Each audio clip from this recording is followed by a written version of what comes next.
Hello again, Steve here with a few comments about Chano Yu, the little that I know about it, that is to say.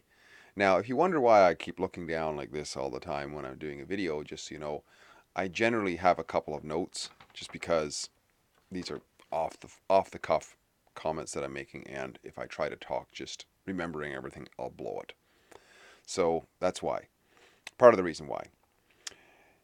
So Chano Yu is, from what I understand, is the Chinese tea ceremony, and literally perhaps translates to from tea and hot water. I'm not sure which word. It's three words: cha, no, and you. I'm not sure which is which in there. And somebody who's expert in this, my understanding is known as a chajin. I don't know how you pronounce that, but anyway, something like that. Well, I happen to have the good fortune, if there is such a thing, of knowing a chajin, somebody I visited recently out on the West Coast when I was there, and his, understandably, because these are somewhat Buddhist traditions, perhaps, or they maybe even predate that, I don't know, but they tend to be people who are sort of Chejin monks. Their dwellings are rather Spartan, so a lot of their stuff their life revolves around the tea ceremony, not unlike how a religious monk would, a Catholic monk, say their traditions would revolve around the Catholic Mass. You might say it's probably very similar, and the books that they sacred books that they have are related to, in the monk's case, the Catholic monk, around the gospel, say, or whatever, or certain saints, whereas the the Chajin's books are predominated by topics about the Chano Yu, right?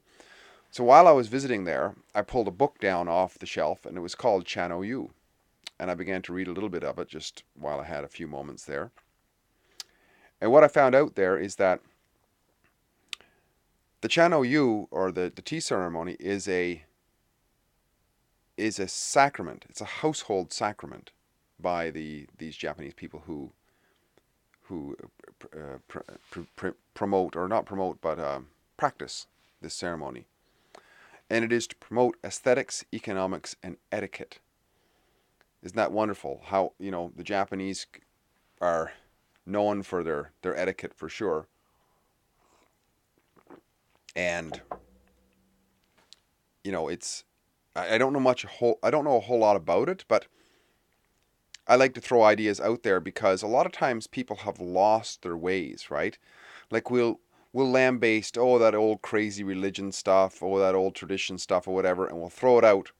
But we throw the baby out with that bathwater with religion sometimes, because then we don't have the sort of uh, less than rational teachings that come through it. The instilling of aesthetics, and the instilling of economics, which in this case means basically, you know, the uh, the management of a household. You see how many people today, they don't even know how to cook, they don't know how to prepare food, they don't know how to do any gardening and all this sort of stuff. They have no economics.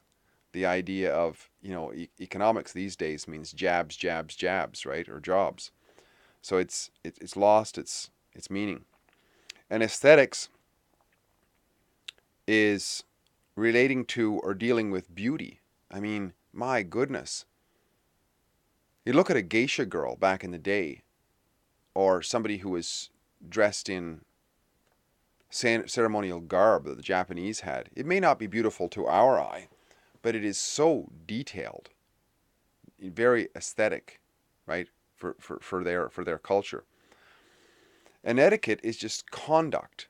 It's conduct according to principles laid down by authority figures or social norms or whatever. And, sometimes I get to thinking that maybe we need a bit more of that of society, because sure, it's great to have individual freedom, but most people can't handle that because it's completely unbridled. So we either have to adopt them or we have to develop our own, because we gotta have a governing compass. Otherwise, we go off the rails. Otherwise, we just operate as pure animals, and the 48 laws of power prevail, right? Robert Greene, and if you ever read any Robert Greene's 48 Laws of Power, I mean, this is the law of the jungle, basically, with a brain. It's astounding. So anyway, just I'll tell a little story about this because it's kind of funny, and about how people will see the value in their rituals and not the value in other rituals are seen as kind of funny or hokey or whatever, right? This same guy who's this Chajin, this tea man out on the west coast, he was going to do a presentation of this tea ceremony at a cultural fair in Vancouver, and to the layperson, a tea ceremony just sounds like, oh, we're going to go have some tea. But that would be like going to a Catholic mass and saying, oh, we're just going to have some bread. Well, there's a lot more to it. That's actually just part of it, right? So a family member of his who's religious, of the Christian sort, of the Catholic sort, got wind that her brother was going to be doing this presentation at this cultural thing, so that she brought her community down, and along came the priest. Oh, they were going to go out and have some tea for the evening. Great idea, or for the afternoon. So later on, I met these people. I met this individual, and I met the priest at one event. And I asked him, because I'd heard about him going to the tea ceremony, and I asked him, I said, how did you like the tea ceremony? Oh, and he said it was terrible. He said, I had to wait 45 minutes, and all I got was this little wee cup of tea, this tiny little cup of tea. Well, I thought that was rather strange, because obviously he didn't know anything about the tea ceremony, because you don't get much tea when you go to a tea ceremony. It's mostly the ritual. So later on I happened to mention this to the Chajin, the tea man. And he listened to it. And when he finally heard it, he chuckled. And he said, funny thing. Now remember, this is a Catholic priest, right? So those of you who know the Catholic Mass will understand this. He said, it's funny because I went to one of his ceremonies once, and I had to wait 45 minutes, and all I got was this little wee piece of bread. So I told that to the religious person. That person did not find that comment funny at all, because to the religious Catholic, that little wee piece of bread is not bread, right? That's the body of Christ, and you don't talk about things like that. But to the religious, in a way, compliant of the tea ceremony originally, it is rather religious. In fact, this person I know, this Chijin here, he had a sensei for years, like 5 or 6 years before he could be called a Chijin. I mean, it is a long, drawn-out process, very ritualistic, very much full of etiquette the whole way through. It has to be done in a certain way. In fact, it's blended within the tea ceremony, as I understand it, are other traditions that the Japanese had run into over the centuries, basically. And believe it or not, those of you, once again, coming back to the Catholic tradition, those of you who know the Catholic tradition, there's the sign of the cross, right? Well, embedded in the tea ceremony is the sign of the cross, believe it or not. Why? Because the Catholics were there in Japan for many years, the Portuguese, until the government outlawed Christianity, Catholicism, or whatever. And so the whole tradition went underground and embedded itself partly into the tea ceremony. I thought that was fascinating. I mean, not much of a suggestion here, just something to think about, which is that, we're losing our traditions and the values that come out of it.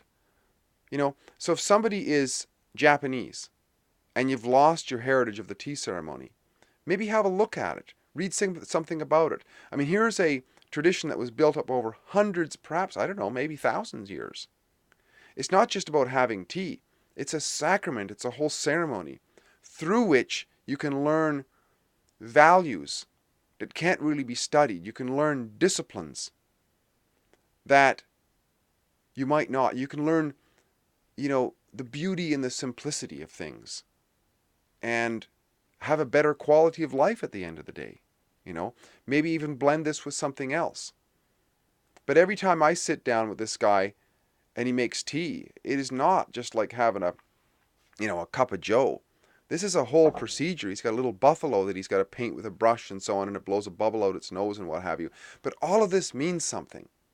I don't know what it means, but you can't just drink the first cup of tea. Apparently, you got to pour a little bit of tea in and dump that tea out. So you got to clean the spirit of the bowl or something. I don't know what it is. But there's a whole thing about it and what kind of tea and how you make it and so on. It is a long, drawn out procedure through which there's a lot of value. Just like, from the outside observer might go to a Catholic Mass and think, oh, why do these people make a big deal about having a wafer of bread? Well, no, there's a whole backstory to it. And literally, the backstory doesn't make any sense. But there's those who derive value out of it and are able to discipline their lives because of it. So I think it's important to, have a look back at some of these old traditions and what we can learn from them. Because,